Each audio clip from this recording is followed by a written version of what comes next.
Yeah, this is different from my usual kind of content. This might be the first installment in a series of videos, depending on if my subscribers actually like this and watch it and comment on it. Yeah, Dead by Daylight Mobile is the only game I've been playing for the last at least month, maybe 2 months. Generally, the way I play is I try to find the generator that's closest or furthest, because, and I don't try to sound as if I'm some sophisticated person as it comes to this game, but there are a lot of killers who are aware that when they spawn, they're further from the players that are playing as survivors than closer, so they try to see if we'll stay in the same area. And I do like to split off from the rest of the group because I think it helps in terms of putting pressure on the killer. And a lot of times when I'm doing a generator and my heart starts beating like that to notify me that the killer is close, I don't leave, because I know that sometimes they're chasing another person and they have, you know, a couple of times tunnel vision to such an extent that they'll just focus on that one person. So I'm being joined by an LED player. I don't know who that is.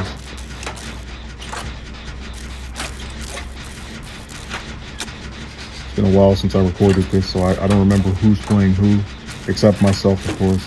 Yeah, Meg's one of the 3 I usually play as. It's her, Kate, and Cheryl. So that generator's almost finished. So I'm trying to see if I can get away from it, because I know that when that thing ticks off, the killer's going to come to it and try to get that person. So if their instinctive intuition is to go after the person that's by the generator, which apparently they did, is the one that dropped right there, I can get close to another one and then start that process for that one as well. See, the killer was all the way over there. You just saw it briefly. So we start on this second generator. We get about close to half of it done. And I choose to venture off a little bit here and go to that other generator over there. Of course, I'm trying to make sure that the killer doesn't see me.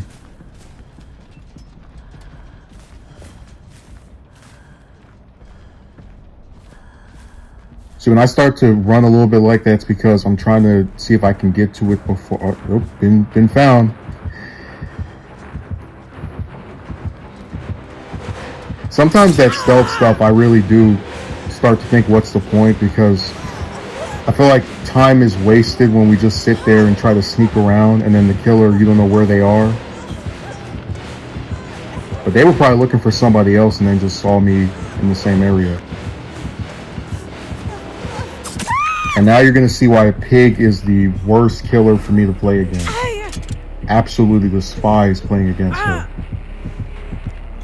You know, this game is very lucky that they don't tell you who the killer is until the match starts, because I would say forget it to playing if I knew that the killer I was going against was pig. And most of it is due to the bear trap. See, the way that thing works, and people have played this game, so they already know, is that it will go off after a certain amount of time has passed and the generators are done. And I'm always left with 2 difficult things, of either getting rid of it as quickly as possible or keeping it on to kind of like play a pseudo-sacrificial role of, okay, well, if I die, at least the generators are done for my team. And it's always this thing where I'm left to decide between either getting rid of the thing that's going to kill me if it stays on long enough, or trying to get rid of it as quick as I can, and then risking getting seen while doing this. So right here, I'm contemplating, and I decide to not go for it. And the killer's over there. You know, I'm going back to my stealth mode. And now we start the process of trying to get rid of it. And see?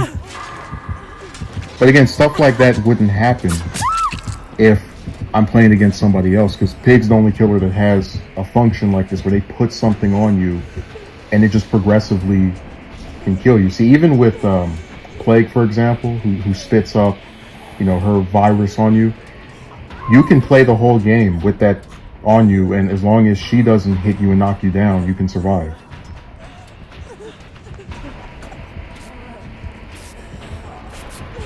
So I'm getting healed by Shaden. That's actually the only player out of these three teammates that is not on my friend list. Or see, get knocked right back down. Didn't get healed all the way. And that's actually what I think is called, what I view as a snowball effect, where a lot of times if I die in a match, it kind of works this way, where I start the game with, you know, two hits, takes me down. I get put on the hook, somebody takes me off the hook, and either they don't heal me, or the killer's like right there, so they knock me right back down, which is the case with here. You know, I'm getting healed by this person, I get knocked right back down.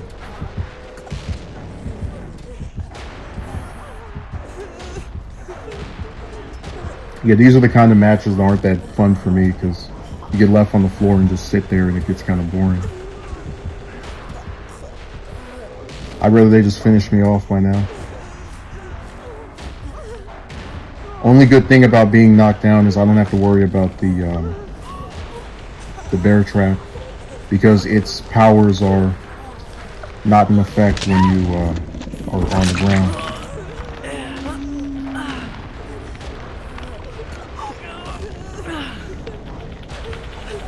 So now I'm back up, get knocked right back down. Like I said, I understand to an extent teammates, right? They want to make sure that everybody's able to stand and whatnot. But the frustrating thing about this game sometimes is that you have these teammates that I think are trying so hard to do something that seems beneficial to the team that they also don't consider what makes sense. So Shaden, for example, instead of healing me just so I can get knocked right back down, could have body blocked the person that was on the hook, and then they could have been saved and been able to get away, because they would already know as they're being grabbed the killer is right there. So we've spent most of this match lying on the ground at this point.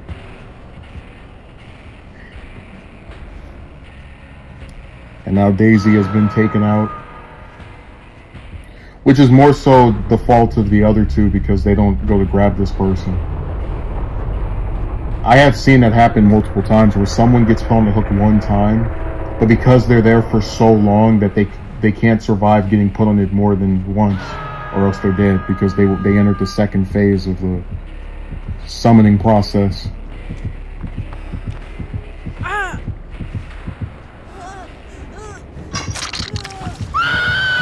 Yeah, this was not our finest hour. And at this point, I just let them kill me, because I see one person's on the ground, and they're probably not going to get back up because the killer has got him. And then all three of us are now on the hook, so there's no chance. Yeah, I think we lost because of a combination of being all in the same area, not healing each other properly, and nobody really doing the generator, just kind of running back and forth. And I don't say this to toot my own horn, but a lot of times when I get killed during a match, it tends to be during matches where everyone dies, or mostly everyone. Because some of these killers are very good as far as just being able to scoop up a whole group. So I start this match off just walking around, you know, doing the usual thing. This time I'm trying to be a little bit different, because that generator from the match with Pig was kind of close by. So this one I'm trying to see if I can get the furthest to the generator. And then by happenstance, I run into the killer, Hillbilly.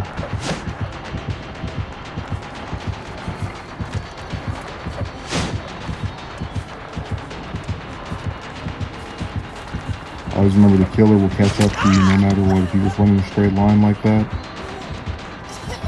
And that's when I make a mistake right there, because I'm assuming he's going to come on the other side.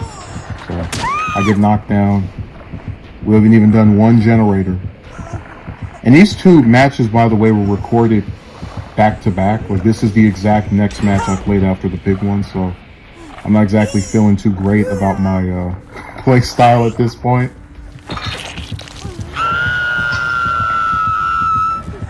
But if they do one more generator, they'll be where we were during the pick match, where we did 2 generators and we all were murdered.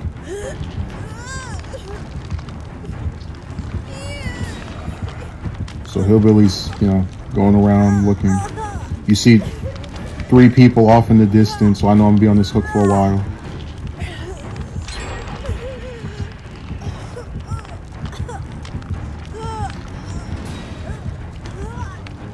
And you see one person getting closer, the LED player. They grabbed me off the hook. This is still much better than the pick match already, because the killer only has had 1 person on the hook, and the other 3 people are all fully healed. But I do kind of feel bad because I haven't done anything in this match other than get hooked. It's one of those things where I kind of want to be an asset to the team as well. Like, you do provide a distraction when the killer chases after you, to be fair, but at the same time, doing generators usually is the part I'm, I guess, the best at. Not the best player or anything, but just that's the part where I don't usually screw up on those. I try to do as much as I can. I've even, in a few instances, sacrificed myself to finish a generator where you're really close to finishing it. So Hillbilly sees me again, getting chased. I go in there. I manage to just narrowly avoid getting hit. He's coming on this side. I go through here. Use that pallet from earlier. But again, this is the stuff where I end up not being successful because nobody healed me. And they had plenty of time to do that. Just chose not to. Although this is to the credit of the killer, it is an effective strategy where the person they already hooked, you put them on there a second time to, quickly get them out of the match.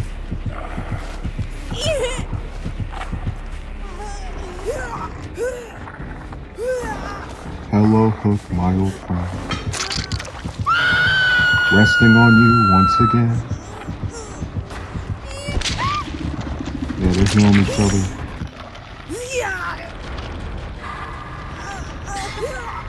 And matches like these make me feel like the whooping boy. Where you're just on the hook and everybody else is doing something.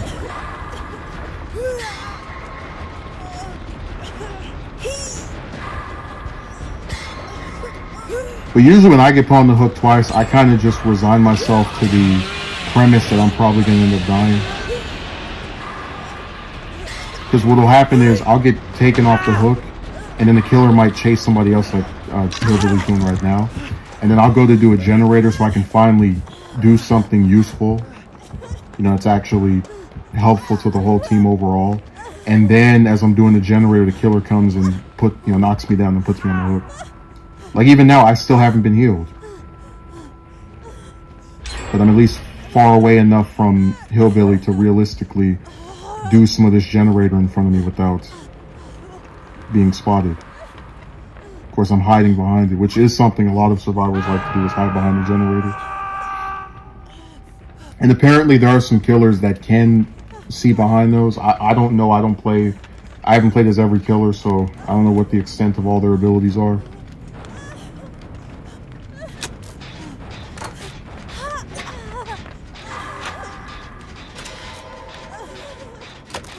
So it's nice to not be the only person that got hooked this match.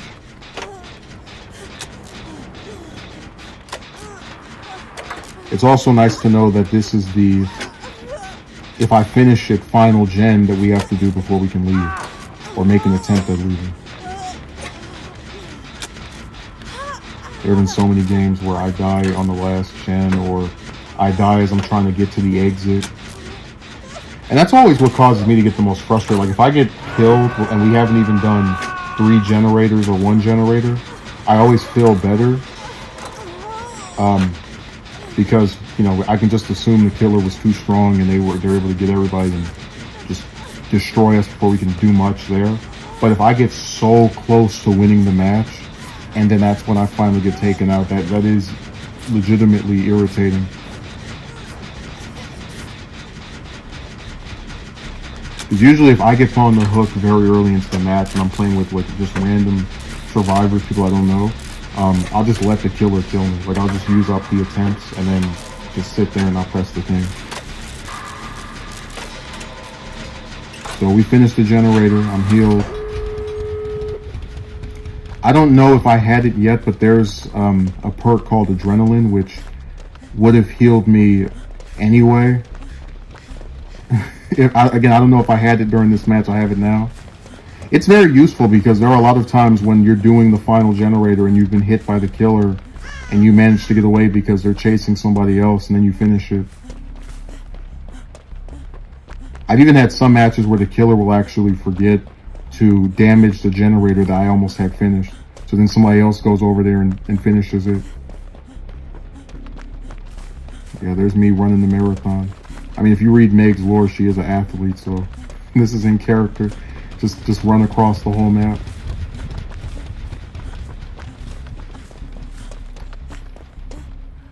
Yeah, those exit gates, they take what feels like an eternity to open. And it does add to the suspense because there are, since there's two of them, the killer always debates which one to go to first.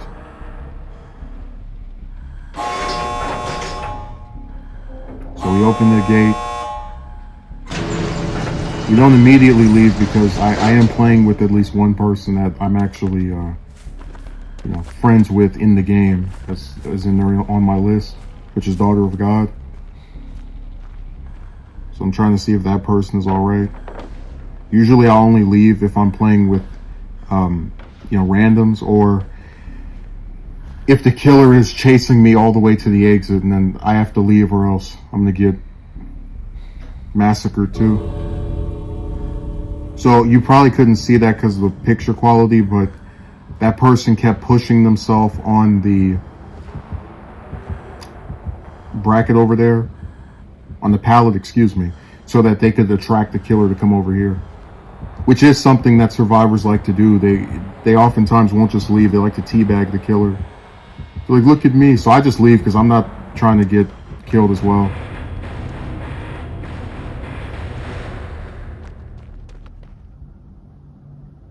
Just to show you a little bit more.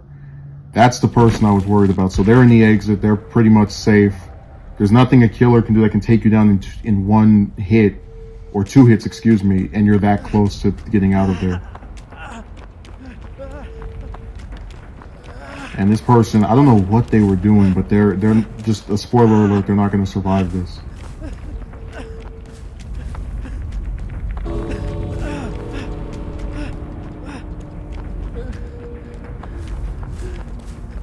Now, there always are those matches where there's that one person that you're like, what were you even doing? You know, what possessed you to be halfway across the arena by the time the exit clock started going off? But yeah, I hope you guys enjoyed this. We might do a second or third of these if people like it, if they actually have some commentary they'd like to make. Look how close he came. All the way in front of the exit gate. And then Hillbilly's taking off his aggression with this person as they're dying. But yeah, I hope you liked it. We might do another one of these depending if people like them. Have a good day.